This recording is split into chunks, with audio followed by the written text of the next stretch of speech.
అప్పి city లైనింగ్లు అండి. ఇవి break డ్రమ్లు cut చేసాము, బ్రేక్ లైనింగ్లు వేసామండి.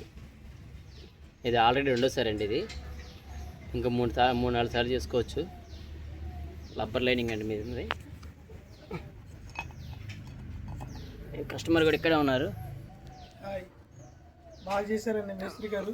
ఫస్ట్ టైం చేసినప్పుడు 1.5 year దాకా వచ్చింది.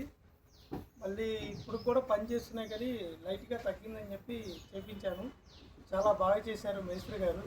అసలు ఆ ఫినిషింగ్ కానీ అవన్నీ చాలా బాగా వచ్చినాయి. బయట కనుక్కోవడం జరిగింది, చాలా చోట ఎమ్మటే అవదన్నారు. అది కూడా ఇప్పుడు కుదరదు అని అంటమే తప్ప చాలాసార్లు తిరిగి వేజారిపోయాను. 2 రోజులు బండి పక్కన కూడా పెట్టుకొని బాధపడాల్సిన పరిస్థితి వచ్చింది. ఈ లైనింగ్లు దొరక్క అప్పి సిటీకి చాలా ఇబ్బంది పడటం జరిగిందండి. మేస్త్రి గారి దగ్గరికి వచ్చాను, కొంచెం లేట్ అయినప్పటికీ బాగా చేసి పెట్టారు, చాలా బాగున్నాయి. Thank you. ఓకే. ఏ బండి అయినా అనుభూలు ఉంటాయి మన దగ్గర ఉంటాయండి. డమ్ములు కటింగ్, డమ్ములు కూడా కావాలంటే సంప్రదించవచ్చు. ఫోర్క్ పెయింట్లు, పేడి పెయింట్లు మొత్తం ఆల్ అన్నీ అవుతాయండి. ఎడ్ స్లీవ్లు, ఆర్డర్ స్లీవ్లు